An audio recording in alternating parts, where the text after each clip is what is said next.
গতকাল আমার ভাই বয়ান করছে, এদিকে কোথায় জানি, সেখানে আবার নাকি কি স্লিপ দিছে, রাজনীতির ওয়াজ করা যাবে না। আমি খুব কষ্ট পেয়েছি গতকালের ঘটনা শুনে। কি এটা কি রাজনীতির ওয়াজ করলাম নাকি? আমা আলাইনিল আলবাব।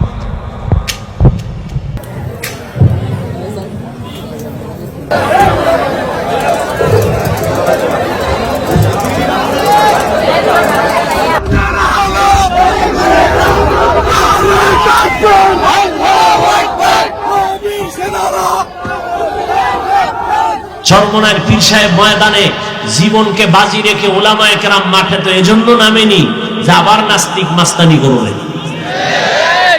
মুসলমান জীবন একবার দেয় না, বারবার। কাফনের কাফন কিনে রেডি থাকো, আবার ডাক আসবে, আবার ময়দানে যেতে হবে। মা বোনেরা ঢাকার শহরে সাংবাদিক সম্মেলন করে আর বলে আমাদের দেহ ব্যবসার অধিকার আবার ফেরত চাই। আর তুমি নাকে তেল লাগায় ঘুমাও, দেশ স্বাধীন। আমি ঢাকায় বলেছি মুসলমানের সন্তান সেদিন নাকে তেল লাগায় ঘুমাবে যেদিন এদেশের পরতে ময়দানে গ্রামে গঞ্জে কোরআনের বয়ান চলবে, কোনো বেনামাজি সুৎখরের অনুমতি নিতে হবে না। মুসলমান নাকে তেল লাগায় ঘুমাবে সেদিন এদেশের প্রত্যেকটা মসজিদ আর মাদ্রাসার কমিটিতে সুৎখর বেনামাজি থাকবে না যেদিন। গতকাল আমার ভাই বয়ান করছে, এদিকে কোথায় জানি,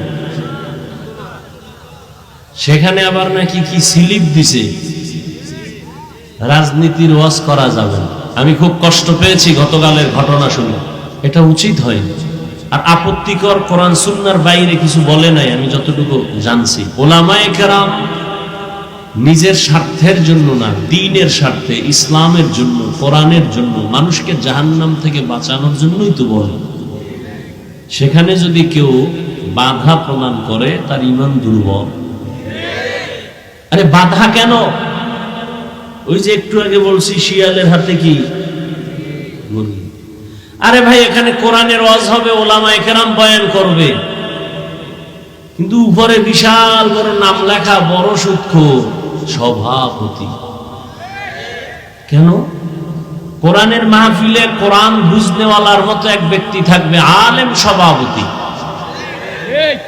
এমনি মেহমান আসুক, কোন নেতা আসবে, কোন চেয়ারম্যান আসবে, এমপি আসবে, প্রশাসনের কেউ আসবে, ওয়েলকাম। তাদের জন্য সুন্দর ব্যবস্থা থাকবে বসার, আপ্যায়নের। কিন্তু পোস্টারে উলামায়ে কেরামের উপরে নাম দেওয়া এটা উচিত না। মানুষ সত্য কথা শুনতে চায়, বলার মতো স্কোপ বা সুযোগ দেয়নি। উলামায়ে কেরাম যদি মুখ খুলে কথা না বলতেন, এ দেশ আমেরিকার থেকেও আরো খারাপ হয়ে যায়। রাজনীতির ওয়াজ করবে না মানে?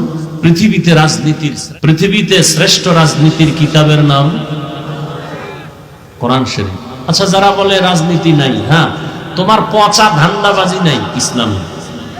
কিন্তু ইসলামে পবিত্র রাজনীতি আছে না নেই? যারা বলেন নাই, তারা কি বুঝায়? যে ইসলাম সর্বদিক থেকে কমপ্লিট, রাষ্ট্রের ব্যাপারে ইসলাম দুর্বল, কোরআন শরীফ দুর্বল। আমরা কি দুর্বল কোরআন মানি? রাষ্ট্রের ব্যাপারে কোরআনে সমাধান নাই? সুলাইমান বিলকিসের ঘটনা নাই? ইউসুফ জুলাইখার ঘটনা নাই? সবগুলো রাজনীতি, রাষ্ট্রনীতি। পৃথিবীর শ্রেষ্ঠ রাজনীতির শিক্ষক আমার নবী। পৃথিবীর রাজনীতির শ্রেষ্ঠ পার্লামেন্ট মসজিদে নববী। কিন্তু মসজিদে রাজনীতি চলবে না। ইমাম সাহেব নিরপেক্ষ, স্লোগান দাও হে যুবক, বেয়াদবি নয়, আদবের সাথে। ইমামকে যদি নিরপেক্ষ থাকতে হয়, তাহলে কমিটির প্রত্যেকটা মানুষকে নিরপেক্ষ থাকতে হবে। কমিটির কেউ যদি পচা ধান্দাবাজি রাজনীতির লোক হয়, ইমাম সাহেব মাইক লাগায় ইসলামের রাজনীতি করবে। তুমি নাকে তেল লাগায় ঘুমাও, বাঞ্ছারামপুরের মুসলমান, দেশ স্বাধীন। আর এত কিছুর মধ্যে নাস্তিক মাথা ছাড়া দিয়ে উঠতেছে। মা বোনেরা ঢাকার শহরে সাংবাদিক সম্মেলন করে আর বলে আমাদের দেহ ব্যবসার অধিকার আবার ফেরত চাই। আর তুমি নাকে তেল লাগায় ঘুমাও, দেশ স্বাধীন। আমি ঢাকায় বলেছি মুসলমানের সন্তান সেদিন নাকে তেল লাগায় ঘুমাবে যেদিন এদেশের পরতে ময়দানে গ্রামে গঞ্জে কোরআনের বয়ান চলবে, কোন বেনামাজি সুদখোরের অনুমতি নিতে হবে না। মুসলমান নাকে তেল লাগায় ঘুমাবে সেদিন এদেশের প্রত্যেকটা মসজিদ আর মাদ্রাসার কমিটিতে সুদখোর বেনামাজি থাকবে না যেদিন। কিসের স্বাধীন?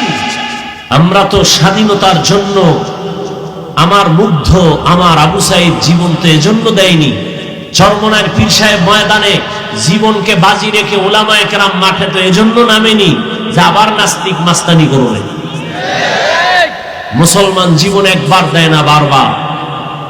কাফনের কাফন কিনে রেডি থাকো, আবার ডাক আসবে, আবার ময়দানে যেতে হবে।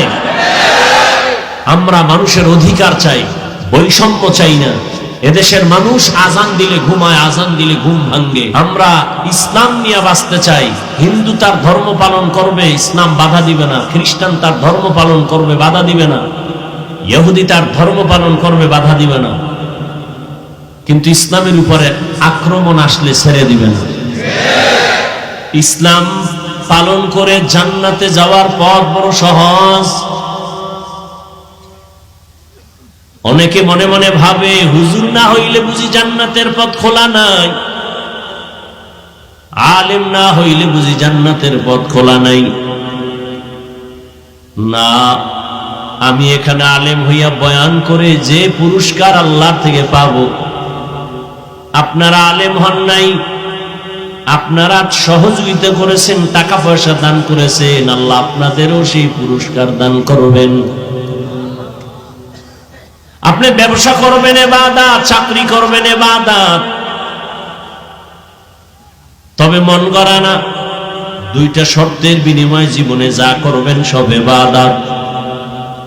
আল্লাহ এই কথা বলে না দুনিয়াদারি বাদ দিয়া শুধু জিকির করো, তেলাওয়াত করো, নামাজ পড়ো না।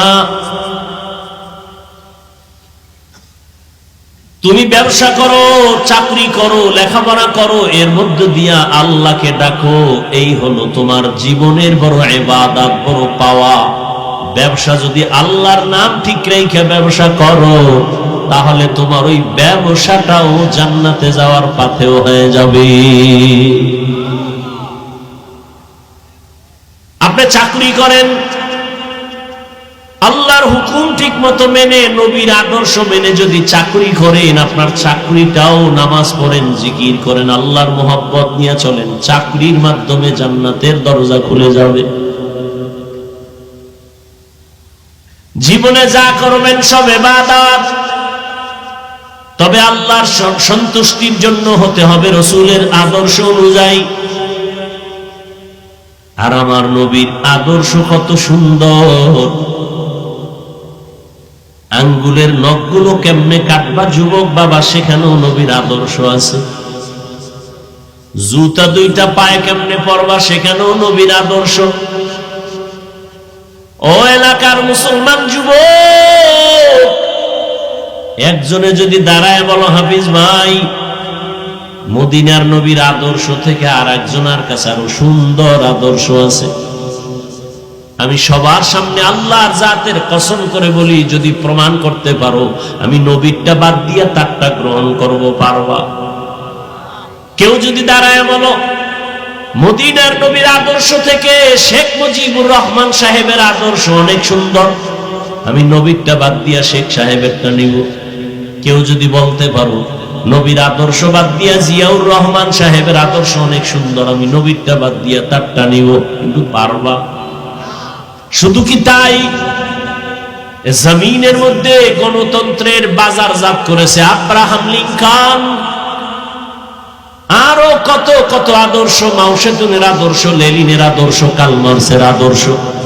এক কথায় জবাব, দুনিয়ার সবার আদর্শগুলো না পাক, একমাত্র মদিনাওয়ালা নবীর আদর্শই হলো পাক। ইমামুল আউয়ালিন আল আখিরিন, বহরে সাদকা রাহমাতাল লিল আলামিন, সাইয়্যিদুল কাউনাইন খাতুমুল মুরসালিন, আখির আমদ মাবুদ ফখরুল আউয়ালিন। মন গড়া ইবাদত কার আদর্শে? দেখছেন, এইমাত্র বললাম। এই জন্য আমি সব জায়গায় বলি, বয়ান বক্তার এলেমের হেডোমে হয় না, বয়ান বক্তার আমলের বাহাদুরিতে হয় না, বয়ান সম্পূর্ণটাই ভালো হওয়া নির্ভর করে শ্রোতাদের আকর্ষণ আর অন্তরের মহব্বতের উপর। জানি না আপনাদের অন্তরের কি অবস্থা, এখানে কি বয়ান হবে, কয়টা কথা হবে, সব বাজেট আসমান থেকে করা আছে। বাকি আপনাদের অন্তরের মহব্বত আর আকর্ষণ কি, আল্লাহু আ'লাম। কার আদর্শে ইবাদত হবে? রহমতের নবীর আদর্শ আল্লাহর সন্তুষ্টির জন্য। এমন একজন নবী আমার, যার আদর্শ নাই বলতে কোনো কাজ নাই। বান্দা তুমি একটু পানি পান করবা পিপাসা নিবারণের জন্য, সেখানেও নবীর আদর্শ। নবীর আদর্শ মেনে পানি পান করো, ইবাদত। নবীর আদর্শ মতো জুতা পরবা, ইবাদত। দুনিয়াতে এমন কোন ব্যক্তির আদর্শ খুঁজে পাবা না যেখানে পানি পান করার নিয়ম আছে। আছে? গণতন্ত্রের মধ্যে পানি পান করার নিয়ম আছে, রাজতন্ত্রের মধ্যে